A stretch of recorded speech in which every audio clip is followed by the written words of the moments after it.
D'où vient l'inspiration ?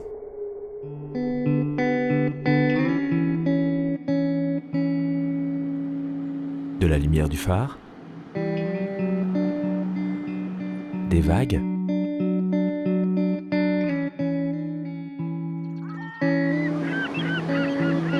Du cri des mouettes ?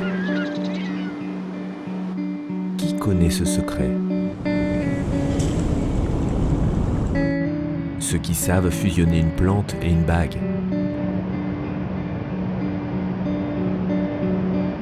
Et envelopper le diamant de plumes. Peut-on créer un bijou avec de l'eau ? Pourquoi pas ? Rien n'est impossible. Ici, à Origine Atelier, chacun le sait. Mais il faut faire les bons choix. Alors l'opale, l'opale, c'est 90% d'eau. C'est de l'eau qui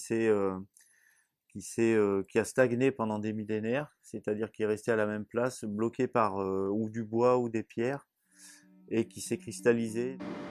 Cette opale vient d'Australie. Elle fut envoyée au Pays Basque, à Biarritz, chez Origine Atelier.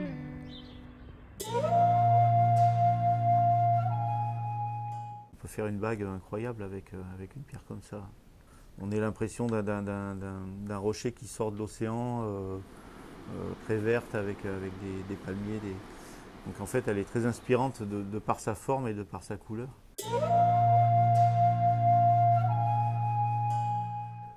Une nouvelle vie commence pour l'opale, créée à partir d'une feuille blanche. La main du maître, sûre, esquisse son destin.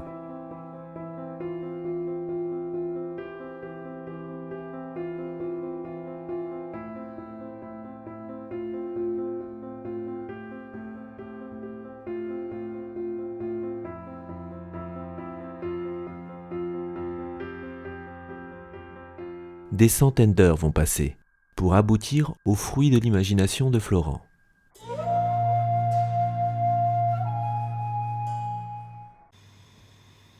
La deuxième page du livre de la vie de notre opale est de couleur verte.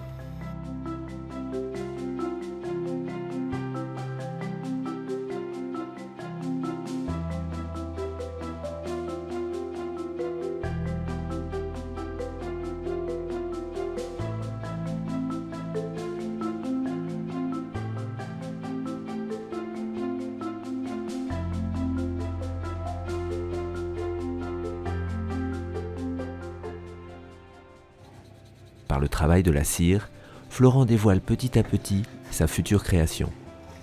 Au moment où les changements sont encore possibles, Florent et Stéphanie échangent sur le design. Toi, comme si vraiment il y avait Une part plus abrupte là. T'as le bon endroit là.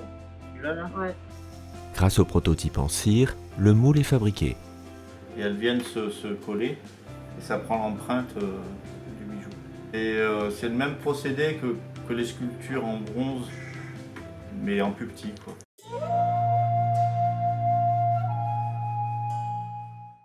Dans le moule, la cire sera fondue et l'or prendra sa place. Ces procédures hypnotisantes se déroulent dans la petite pièce d'à côté. Un véritable atelier d'alchimiste.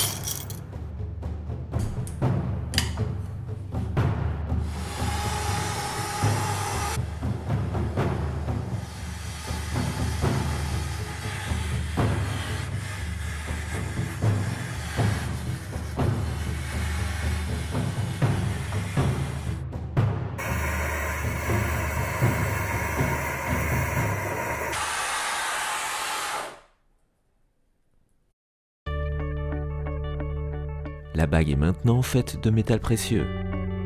Mais ce n'est que le début du chemin.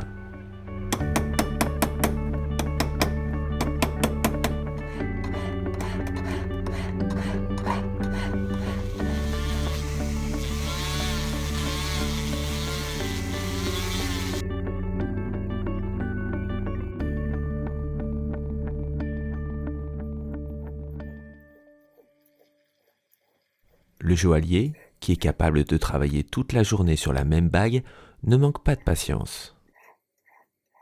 C'est compliqué de travailler 10-12 heures sur la même pièce sans lever les yeux. C'est faisable hein, parce qu'on le fait. Quand je suis en train de faire cette bague, Et Stéphanie qui travaille avec moi, c'est pareil, on met d'autres pièces devant nous ou d'autres pierres. D'un coup de regard, d'un coup d'œil, on imagine d'autres pièces. Enfin pour moi, c'est une sorte d'échappatoire de travailler pendant des heures sur la même pièce, c'est fatigant.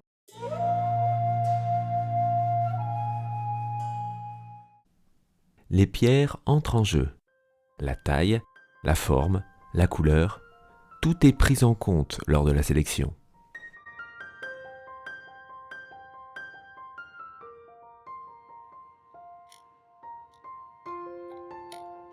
Les couleurs qu'on a dans la pierre là. Dans cette pierre, il y a du vert, du bleu, un peu de marron. Dès que les pierres sont choisies, Stéphanie commence son travail d'artiste. Alors là, nous sommes en train d'installer les pierres sur plastiline, donc c'est de la pâte à modeler. Et c'est essentiel pour voir de quelle manière, quelle couleur on va utiliser et quelle grosseur de pierre on va utiliser également pour avoir le meilleur rendu sur le bijou. Mais pour elle, la pâte à modeler remplace la toile et les pierres précieuses aux 1000 couleurs remplacent la peinture. L'eau, on utilise des saphirs bleus. La roche, on utilise des diamants bruns, légèrement bruns. La neige, on utilise des diamants blancs. Et tout le côté végétal, donc des zavorites qui sont donc vertes. Et de temps en temps, quelques petits points de couleur rouge pour égayer un peu l'ensemble. Jamais les tsavorites, ni les saphirs, ni les diamants ne prendront la place centrale du paysage. Cette place est réservée à l'opale. Mais pourquoi ? Nous avons sélectionné cette pierre parce qu'elle nous faisait penser, on a eu un véritable coup de cœur sur cette pierre parce qu'elle est unique. L'opale, l'avantage, c'est qu'on n'aura jamais deux pierres identiques. Voilà. En plus, c'est une pierre qui est relativement, entre guillemets, fragile, il faut en prendre soin. Puis là, si je casse cette opale, on ne pourra plus en avoir d'autres comme celle-ci, quoi. On ne pourra pas la changer. De par son caractère unique, l'opale est devenue la pierre favorite des rois. En 1829, le tsar Nicolas Ier de Russie offrit une collection d'opales exceptionnelle au prince perse Khosrow Mirza. 25 ans plus tard, Nicolas Ier offrit un bijou sublimant une opale à l'actrice française Rachel Félix. Notre opale, de lignée royale, se doit d'être entourée par sa suite.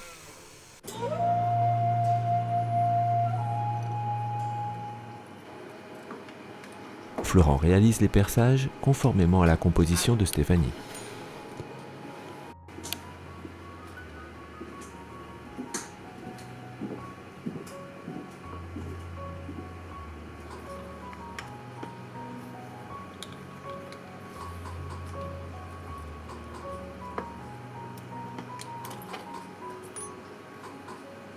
Par phase, une fois les pierres sélectionnées et les dimensions et les couleurs, on vient les apposer sur la bague, sur le bijou, et en fait on fait ce qu'on appelle une mise en pierre, c'est-à-dire l'endroit où on va positionner les pierres, on vient percer des trous à la bonne dimension afin que le sertisseur puisse sertir les pierres sur la bague.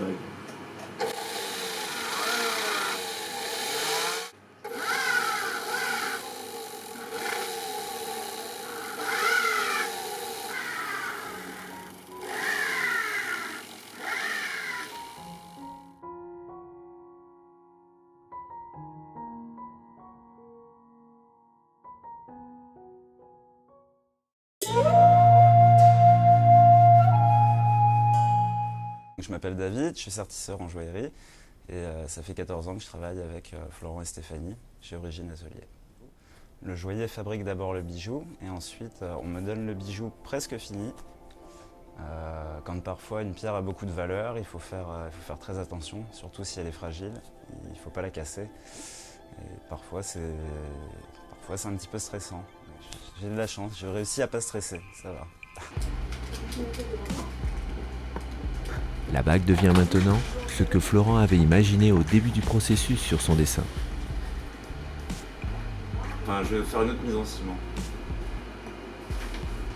Ce qu'on appelle du ciment de sertisseur, on le chauffe, ça se ramollit. on y installe la bague et après en refroidissant ça va durcir. Ça me permet moi de pouvoir travailler en pression, en tension sur la bague sans la déformer. Et je vais venir marteler, en fait, rabattre le métal sur les pierres. Parce qu'en fait en joaillerie on n'utilise jamais de colle, on ne colle pas les pierres. On se sert du métal, de l'or pour recouvrir les pierres et c'est ça qui fait tenir les pierres. Après des dizaines d'heures de sertissage, la bague se retrouve dans les mains de Stéphanie. La dernière étape, la seconde du polissage, c'est justement de rendre au métal sa brillance qu'on peut trouver généralement sur les bijoux qui sont terminés. Donc on utilise un tampon et une pâte qui va aider justement à donner cette brillance.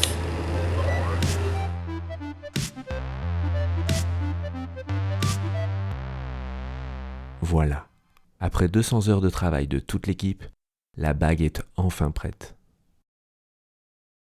Comme un parent qui laisse partir l'enfant qui a grandi, un joaillier doit être prêt à dire au revoir à sa création. On espère que dans 200-300 ans, ce bijou sera toujours là, au doigt de quelqu'un ou autour du cou de quelqu'un. Et on dira qui l'avait fabriqué. Ça fait du bien à la tête. C'est apaisant de savoir qu'on a eu une histoire, quoi.